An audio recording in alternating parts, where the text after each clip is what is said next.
Lorsqu'il en vient à la guérison des malades, il n'est pas vraiment question de prier pour les malades.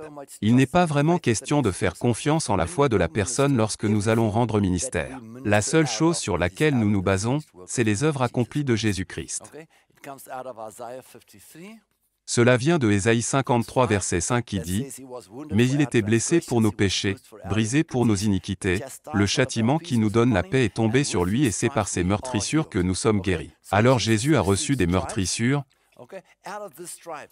et de ces meurtrissures est sorti le sang, et vous savez que le sang, c'est pour la rémission de nos péchés et cela nous rachète des ténèbres vers la lumière. Mais il fallait qu'il y ait des meurtrissures pour qu'il y ait le sang. Il fallait qu'il soit blessé. Il fallait qu'il soit percé pour qu'il y ait le sang et les meurtrissures servent à notre guérison.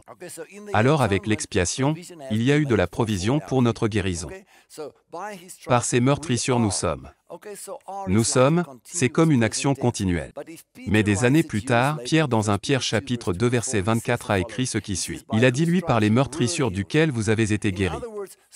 En d'autres termes, Pierre a jeté un regard rétrospectif et il a dit, en réalité nous sommes déjà guéris. Nous avons été guéris il y a 2000 ans. Ici j'ai raconté l'histoire d'un jeune homme qui était mourant à cause du cancer du cerveau. Il était dans un hôpital et le médecin lui a dit qu'il lui restait 17 jours à vivre. Il s'est dit que vais-je faire? Et finalement il s'est dit, il ne me reste que 17 jours à vivre. Dieu sera vraiment impressionné si je lis ma Bible. Alors il a commencé par le livre de Genèse et il y avait un gars dans la salle avec lui qui avait vraiment rétrogradé dans sa foi. Il lui a dit tu sais, il ne te reste que 17 jours. Je suggère que tu commences par Matthieu. Il a dit non. Je vais commencer par Genèse, Dieu me donnera le temps qu'il faut pour lire la Bible tout entière. Le gars était convaincu que pour mieux apprécier l'histoire, il fallait commencer par Genèse. Il a commencé par Genèse, il est arrivé à Jérémie et quelque part dans Jérémie, il a lu ceci. Il a envoyé une parole de la part de l'Éternel. Au moins vous connaissez l'histoire. Et le Seigneur lui a dit, il y a une parole pour toi de la part du Seigneur. Mais il va falloir que tu quittes l'hôpital pour te rendre dans la rue. Il a dit qu'il était très maigre. Il était vraiment maigre à cause du cancer et à cause des radiations, il n'avait pas de cheveux. Il était vraiment grand de taille, mais il était devenu tellement maigre. Il avait une très mauvaise mine avec la tête chauve et un gros nez. Mais quand nous regardions son témoignage, il avait des cheveux touffus. Alors il est descendu et il s'est assis au bord de la route là où il y avait beaucoup d'arbres et il a dit, Dieu il est midi passé, il n'y a pas de voiture ici. Et il a vu une voiture arriver, il a dit, ah, ça doit être ma parole. Et la voiture est passée juste à côté de lui et il a dit voilà ma parole qui s'en va. Alors il a vu les phares de la voiture. La voiture a fait marche arrière car la personne l'avait vu assis au bord de la route. Elle s'est arrêtée finalement juste à côté de lui. Et les vitres se sont ouvertes et la personne a dit êtes-vous le révérend Brown? Il a dit c'est moi. Comment le savez-vous? Il a dit je ne sais pas, pendant que je dormais, le Seigneur m'a parlé. Il a dit sors, va vers cet hôpital, il y aura quelqu'un au bord de la route, il s'appelle le révérend Brown et j'ai une parole pour lui. Il a dit oh mon Dieu, c'est de ça qu'il s'agit lorsque la Bible dit avoir une parole de la part du Seigneur? Et il a dit voici votre parole, révérend. Ésaïe 53 verset 5 dit, par ces meurtrissures vous êtes guéris. Il a dit mais je ne suis pas guéri. Le monsieur lui a dit la révélation date de 2000 ans. Vous êtes déjà guéri. Et alors ce jour-là, vous connaissez déjà toute l'histoire. Il est retourné voir le médecin et lui a dit docteur, ceci n'est peut-être pas une bonne structure grammaticale mais c'est une bonne théologie. Je suis déjà guéri. Le médecin lui a dit vous ne semblez pas être guéri. On a fait des tests sur lui et il était rempli de cancer mais il disait docteur je suis guéri. Et cette nuit-là Dieu est entré dans cet hôpital. Il a saisi ce jeune homme. Et ce dernier a fait le tour de l'hôpital en arrachant tous les tubes, les tuyaux et les machines qui étaient connectés aux malades. Et l'hôpital tout entier a été guéri. Il en est sorti libre. Il continue de prêcher jusqu'aujourd'hui parce qu'il a reçu la révélation selon laquelle il est guéri.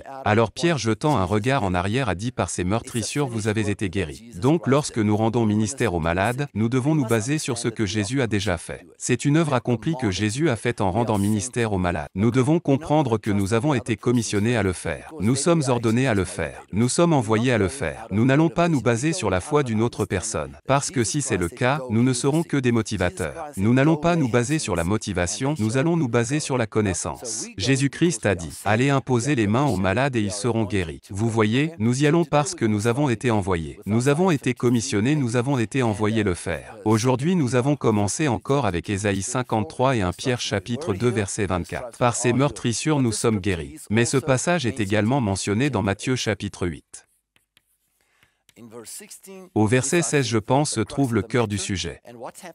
Ce qui se passe c'est que la belle-mère de Pierre avait de la fièvre et la Bible dit qu'il est arrivé dans la maison de la belle-mère de Pierre. Il lui a imposé les mains et la fièvre l'a quitté. Vous vous souvenez, la Bible dit le soir on amena auprès de Jésus plusieurs démoniaques. Il chassa les esprits par sa parole et guérit tous les malades. Alors Jésus a guéri tous les malades. Il a chassé tous les démons par sa parole afin que s'accomplisse.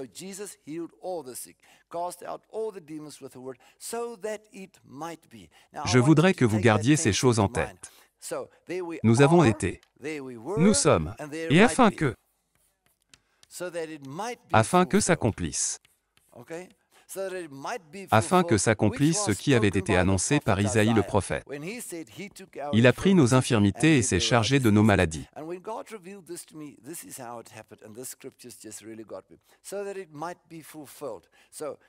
Alors Jésus les a guéris afin que s'accomplisse. Et Dieu m'a dit ceci. Il a dit c'est comme dans une situation d'acompte. Vous ne connaissez pas ce mot? Alors vous allez dans un magasin alors que vous n'avez pas d'argent, vous donnez une garantie. La chose reste au comptoir et vous venez l'acquérir plus tard. Vous savez ce que c'est qu'un acompte? Dans tous les magasins ici, vous allez voir à la vitrine acompte accepté, acompte accepté. Vous dites puis-je garantir cet article? Et on vous dit ok, faites un dépôt. Quelqu'un d'autre vient et dit puis-je acheter ceci? On dit non, quelqu'un la garantit. Alors la marchandise est garantie afin que personne ne vienne l'acheter. Si vous ne venez pas la prendre, on va lever l'acompte. Ne vous attendez donc pas à ce que la marchandise reste là pour toujours. Voici ce que Dieu m'a montré. Quand Jésus guérissait les malades. Donc il arrive dans la maison de la belle-mère de Pierre. C'est la première situation dans Matthieu que nous avons cette histoire. Alors il l'a touché afin que s'accomplisse. Lorsqu'il a touché et que la fièvre a commencé à partir, il a fallu qu'il ait une vision. Ceci est placé sur ton compte. Un de ces 4 matins, Jésus, tu vas te retrouver à la croix. Et cette fièvre va devenir ta fièvre. Je la garantis pour ton compte afin que s'accomplisse. Et je pense que c'est peut-être ça la raison pour laquelle Dieu fait les choses qu'il fait à travers moi. Parce que la révélation vient juste s'ajouter à la parole. C'est quelque chose que vous n'allez jamais oublier. Si vous avez une vision, si vous avez une vraie rencontre avec Dieu, vous ne pouvez jamais l'oublier. Vous voyez, Jésus arrive et il s'approche de ce gars de 38 ans, couché au bord de la piscine de Bethesda.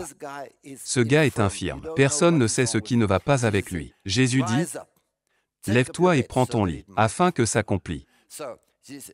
Jésus dit mets-le sur mon compte. Il doit être capable de voir.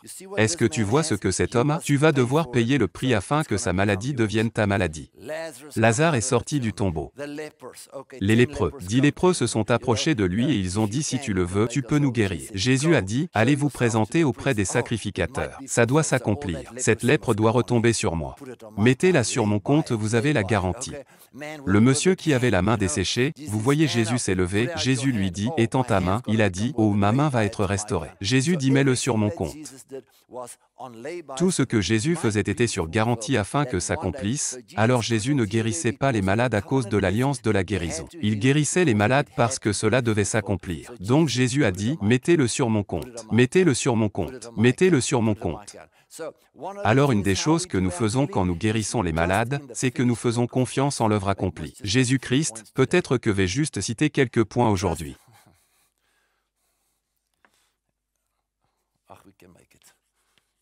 Nous mettons notre confiance sur l'œuvre accomplie de Jésus-Christ.